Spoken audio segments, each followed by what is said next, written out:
Angela Rye on the Native Land Podcast, along with Tiffany Cross, Bakari Sellers, and Andrew Gillum, we're having a conversation about intellectualism. And basically, in a nutshell, she said, hey, Marc Lamont Hill got no reason being over there with them, stupid asses. On that reckless, shiftless Joe Budden Podcast. Lowbrow Joe Budden Podcast. With those unimaginative, uncreative, unintellectual Joe Budden podcasters. Marc Lamont Hill over there with the dummies. Them dumb YNs and the dumb ONs. OGNs. Why are you over there? Wasting his time, all that brain he has. He has all that brain. Why is he wasting his brain away on a bunch of shiftless YN, OG, YNs? Bunch of dumb N-words. You know what I'm saying? Why are you not over here with us? Or with smart people like us? And Joe Budden had a catastrophic clapback to that.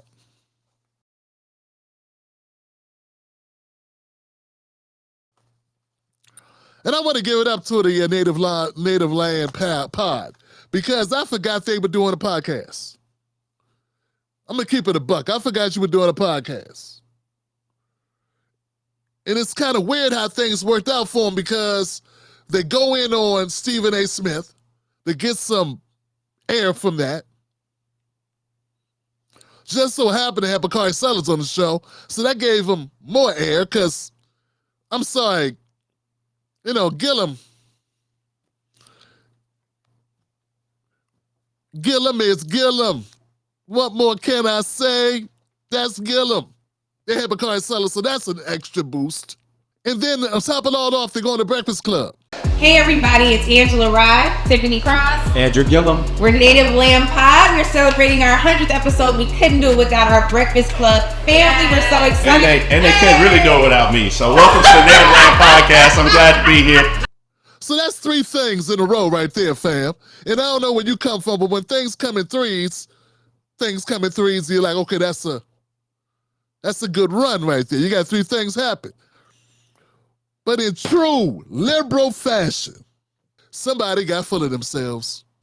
So when Angela made comments about why is Mark over there slumming it with the dum-dums. But is there another way to call people in? I don't think that Mark should be left holding the bag in this exchange. I take great issue with that podcast and its treatment of Mark. And I was wondering when he was gonna snap. So I just want Mark to know I'm praying for you, brother. You know that. And I want better for him. I think that he deserves to hold space with people who are at least more compassionate and more eager to learn from his perspective. And clearly, you can take a Negro out the hood, but you can't take the hood out the Negro. So you might not want to keep leaping at Mark. He might just snap and bust your ass next time. I don't know. Sit over in the couch with the dum-dums who don't respect how smart he is. They can't get it. They can't wrap their brains around big thoughts.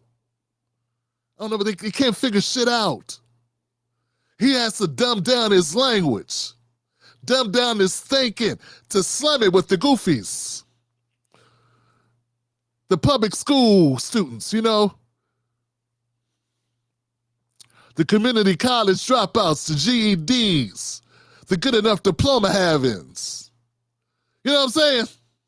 Joe let our ass have it. No, he didn't let her have it. He ain't let her have it. He let our ass have it. Now, he said something to the effect of, I'll be over here minding my damn business. Why you over here in my business? We don't be worried about what the fuck you got going on, so don't be worried about what the fuck we got going on. Neither one of us need to be worried about each other. And Mark is over here because Mark needed a place to go, and we gave him a place to go. Black independent media. And why you clapping at the #1 black urban podcast in the country? Putting a stink on our name like that because your guy's over here. And that don't give you the right to run our name in the dirt. Or something like that. Joe real forceful. He real aggressive when he talk. He real aggressive. And it was warranted. It was warranted because the overtop of the snidness of the remarks. And you know, Tiffany Cross, I try, man. I try to, you know, I want to like these ladies because they black women, you know, and they're black women with thoughts, and they make it damn hard to be liked. And Tiffany let you know she don't care if you like her. She don't care about nothing. She said Tiffany Cross was so low. She's like, I don't care what nobody ever say about me or say about what we do. I don't care about nobody's thoughts. I don't care about anything about it. Yes, that's good. That's a good way to be a good steward of the black community. That's a way to work with the blacks. I never hear white people say they don't give a shit about white people, or what white people think. I never hear, it's this guy, I never hear this. I never hear the type of degrading shit black people say. I tell you, man, we got a class war going on in black America, man. White America got a class war going on too, but they're real quiet about it. They keep it a secret. It's almost like they don't want the poorest to find out. But see, our elites, our intellectuals, they want the whole world to know they got beef. It's almost like they think they untouchable.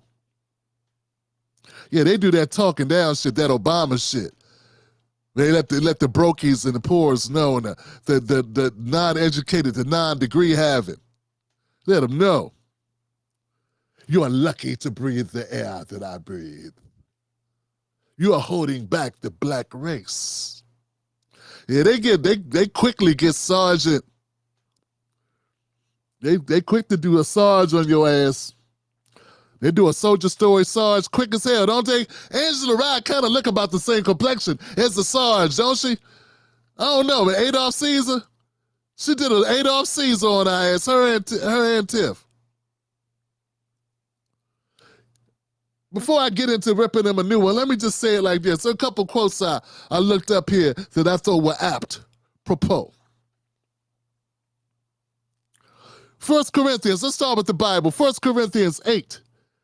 Yeah, I know, right? I know, you're like, what? 1 Corinthians 8, verse 1. Knowledge puffs up, but love builds up.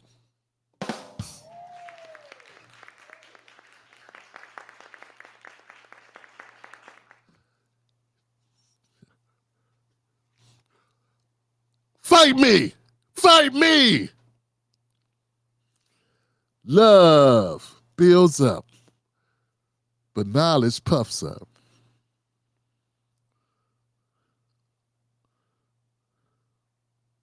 The greatest enemy of knowledge is not ignorance, it is the illusion of knowledge. That's a Stephen Hawkins quote.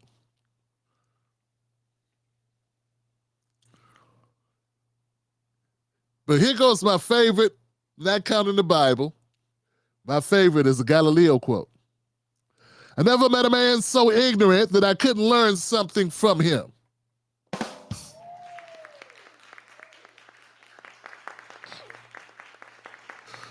Yep, never met a man so ignorant that I couldn't learn from him.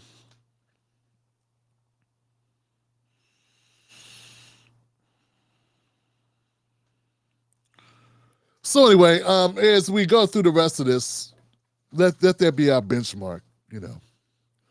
I also came up with a couple of words I wanted to use for her. Couple words. If I can find it. What's all this? Is this old shit? Yeah, this is old. That's the old stuff.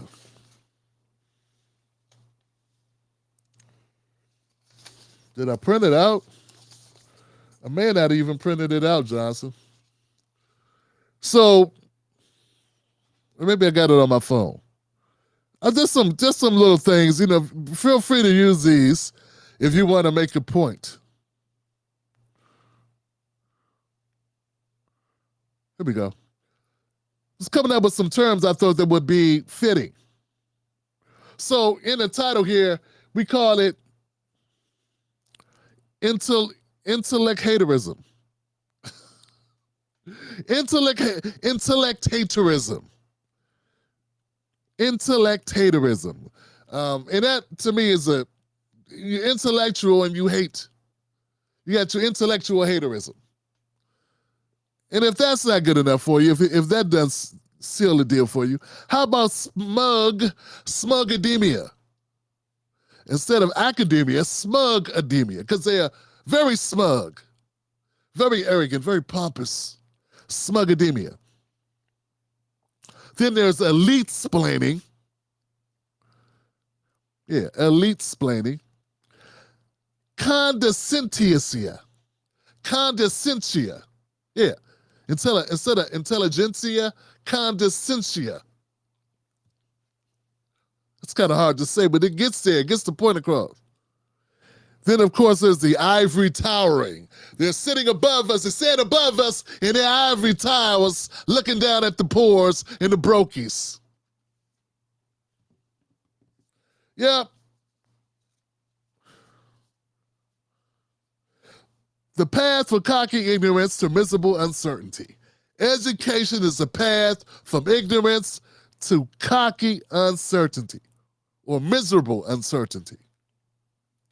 From cocky ignorance to miserable uncertainty. So when you know some shit, when you don't know, you get cocky. Dummies are cocky, but smart people are miserable. Because no one's as smart as them. Why doesn't everyone else realize how smart I am, Johnson? Let's be very clear here. Let's be very clear. I'm not one.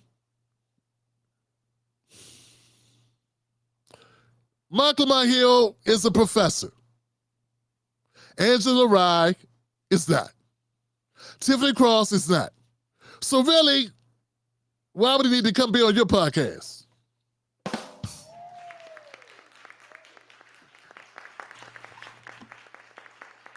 I mean, if you can't be amongst peers, at least be with people more successful.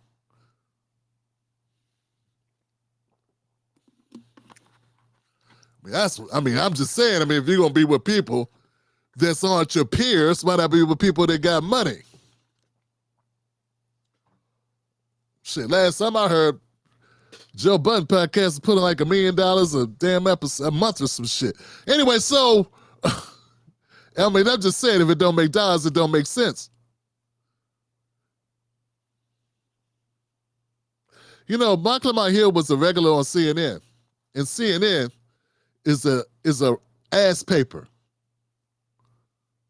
No, it's an ass paper, real talk. It may be respected amongst a bunch of button-pushing elitists, but to regular people, CNN is garbage. Sometimes I play CNN clips, and I can hear people clicking off my shit as the CNN clip is playing. Just leave it. A lot of times, people only stick around because they're like, okay, what's him going to say about these motherfuckers? That's how little working class people really respect CNN. Not everybody, but there's a lot of people that don't like CNN anymore. So Mark used to work for a very much suspect organization. So let's not act like that was a good look. Oh God, now he's slumming. No, he was slumming before. He was just more popular. He was on a platform elites like. But that was, to me, that's slumming. Intellectually, maybe not intellectually, but ethically, yeah. Because do a lot of fucking lying on CNN.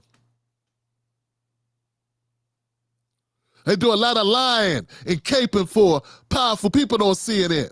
At least he doesn't have to do that now. At least he might disagree about who's got the best rap verse in a given duet or whatever the hell, in a rap duo track or whatever, but he ain't got to lie about how corrupt the situation is.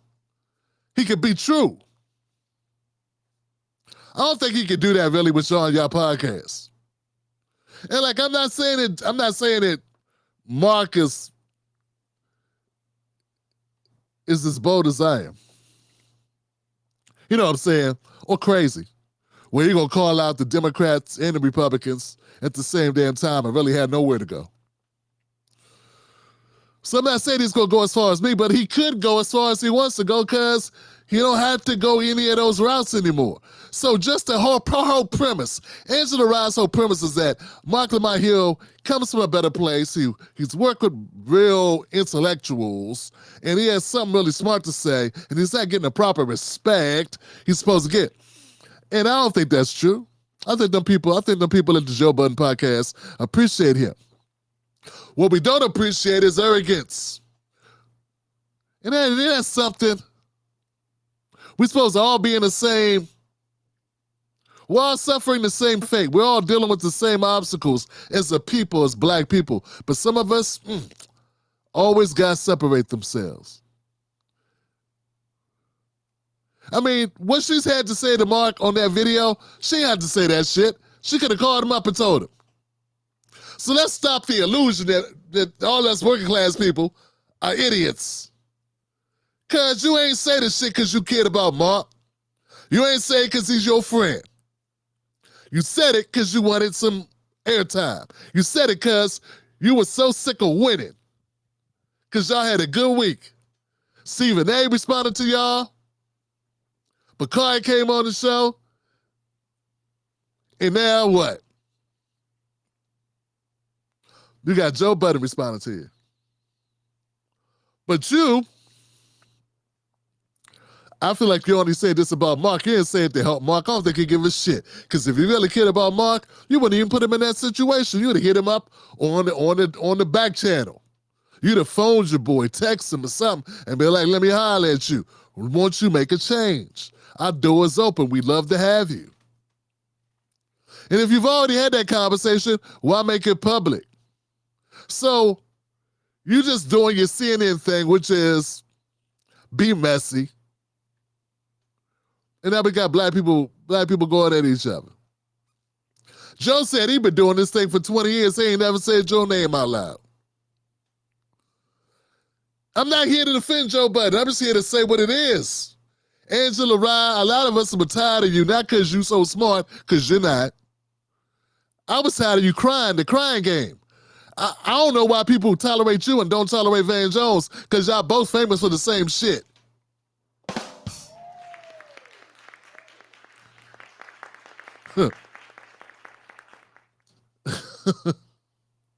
Y'all both notorious crybabies. I don't know if we need you in the fight.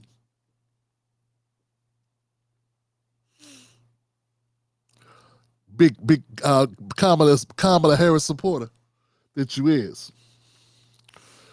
Yeah, man. And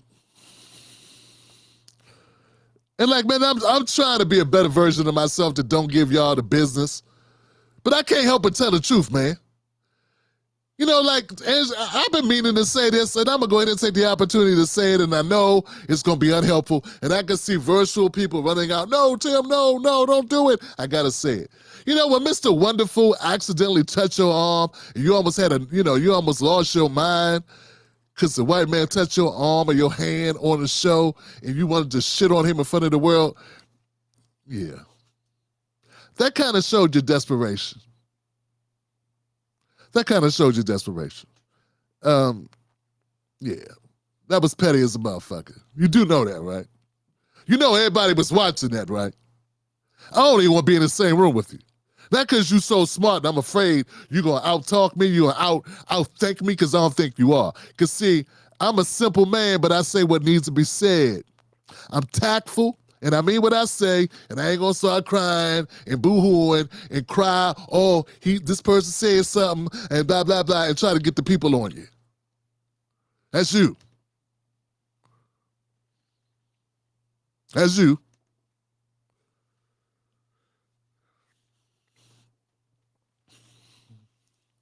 I mean, I was ticked off of Bakari Sellers about some shit that happened 3 years ago, and I never said it on my show, and I talk every day, 4 or 5 times live, 4 or 5 times a week live for 2 or 3 hours by my damn self. I ain't say shit till like 3 to 4 days ago.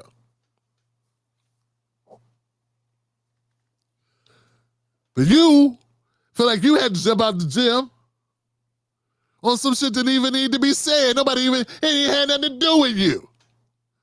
It didn't even have nothing to do with you. So it was all scripted, it was all diabolical is what I'm saying. That's how I came across. You know what I'm saying? You messy.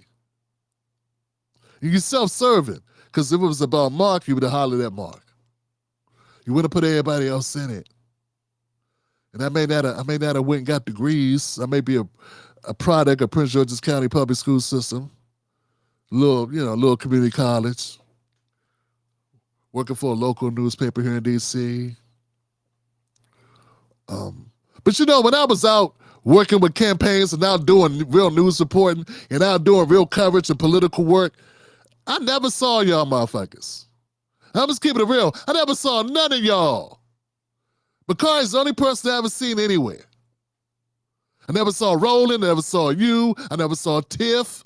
I never saw anybody in the actual doing shit. When I was at Politicon or if I was at rallies during the 2016, in 2016 when I was in Philly, at the primaries and shit, at the DNC, I ain't seen none of y'all. When 2020, we was out in the streets, I was covering, going to events, when I'm in DC or in Maryland, or when I was out at Ben Jealous's, or I was covering the Bernie thing, or I'm at this thing they're doing, I'm at this black organization holding this thing. If it ain't funded by the DNC or the Democratic Party, I don't even see y'all. I don't see y'all. I was just telling my wife this earlier today. I'm like, it's crazy. Everybody, I'm competing against all these people who ain't never been doing anything. They've just been sitting. If they're not paid, if they're not getting a bag from the DNC, you don't see their asses. If it ain't some highfalutin, put your pinky out, put on a tux, be seen at the Essence or some shit, something, you know what I'm saying? If it ain't, it just seems. And I could be wrong, man. I'm just saying what I haven't seen. And I'm not saying I'll be everywhere. I used to be. Now I'm busy as hell. I'm doing the show six days a week, man. I'm busy as hell. Do all my own editing, do all my own videos, do all my own business, everything. B2B, all that shit. So I'm busy. I'm real super busy. But I mean, back when I could take time to get out, like, I got to go do it. And let business suffer just to be out with people and cover shit personally. So anyway, it just seems kind of crazy that you would be like, yo, Marc Lamont. I go to events and I see the Real News Network, I see TYT, I see me. I ain't seen no Native Pie. Ever. So what are you talking about? He ain't hanging out with the right people. You the right people? What's the right people for Marc Lamont Hill to hang out with? He can't hang out with his brothers. He can't kick it with regular brothers. And that's a problem that y'all think that way. It's a problem. Y'all think y'all above somebody. You can never get too big. You can never be too big to go home and never be too big to work with the people that made you who you are. And I never wanted that. And the way it's going, I don't look like I'm going to have that problem. Be honest with y'all. I don't look like I'm ever had that problem. And that's good, because I don't want that problem.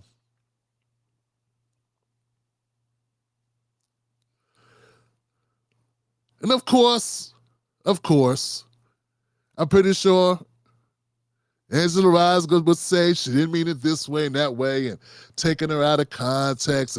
But come on, man. Is Tiffany Cross capable of giving anybody a compliment? Everything she says is so backhanded and mean. She's just so angry. Why? And that's not all black women. All black women are angry. But it's like Tiffany is always pissed off. She's always shitting on people. That's all they do. It's like you're just angry that people are not. It's like you blame people for not wanting to support your podcast. It's like y'all mad that you think you should deserve to be doing better. Man, the market be speaking. The more people know about my show, the better I do. The more people know about your show, you do the same. You'll get a slight uptick from this, and it'll go right back to where it was, because it's off-putting. It's not interesting. It's not inviting. It is boring. It is lame. It's missing many elements. You could call them cartoonish. I noticed that there are people who are always the smart people. It's always people with the degrees, the smart people. They look down on all the things that make people successful. Because they don't know how to do them. You know, like be funny, be interesting, have charisma. They can do none of that shit. None of it is in their repertoire. So they shit on those things. You can't do it, so it's unnecessary. It's beneath you because you can't do it.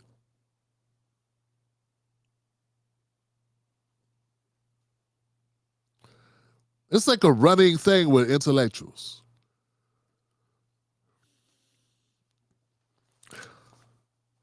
I don't know, man.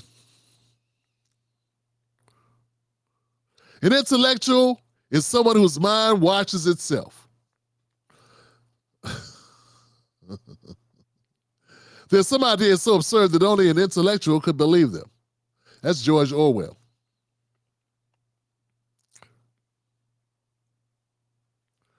The intellectual tradition is one of servility to power, Angela Rye.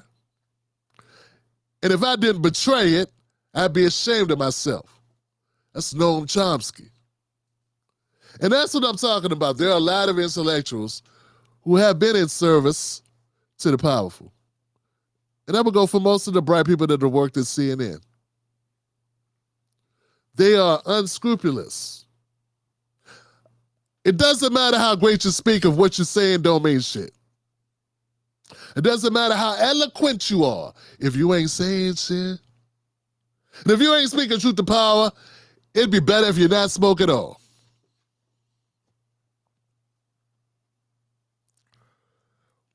There are much worse people to talk about, than you in the Native Land Pod. And I'm not even here to gaslight, like I'm not even on it. I'm just noticing this thing. You were doing well, and then you went too far. You had a winning week, and then you ended it by shooting yourself in the. You shot yourself in the knee. You took your own knee out. That's on you. It's unforced error. Unforced error, uncalled for. I had my disagreements with Marc Lamont Hill. I do. But this ain't about him. This ain't even about you. It's not even about Angela Rye. It's not even about Joe Budden. It's about these intellectuals. It's about smart people with degrees looking down on working class Black Americans. It's about Black Americans with a little bit of education, some book sense, but no common sense. Looking down on people that make this shit run. Intellectuals got us Obama. I don't think Harriet Tubman went to any college. And that's how I look at it. That's how I see it. All that thinking ability, what? To find better ways to sell us the fuck out. Come up with all types of ingenuity in ways to be a sellout. To get theirs and leave everybody else behind. And have a whole bunch of excuses. I do agree with Joe Budden. I'm glad he clapped back. And I think that Angela just went too far. It was unnecessary. It was a bad move. Sometimes you got to leave the casino when you got money in your pocket. Don't go for broke. Just got to learn to leave. Hey, that's what I'm saying. Cross is not likable. No, and it's like she adamantly is upset with anybody, with people. Just, I don't think Tiffany Cross likes Black men. Yeah, I think Tiffany Cross does not like brothers. Who knew Tiffany Cross would be so cross? It seems to me like she detests Black men. I think she detests men in general, now that I think about it. I don't think she likes people. The Tim Black Show streams Sundays, Mondays, Wednesdays, and Fridays, 10:30 p.m. Eastern Standard Time. Wolfpack.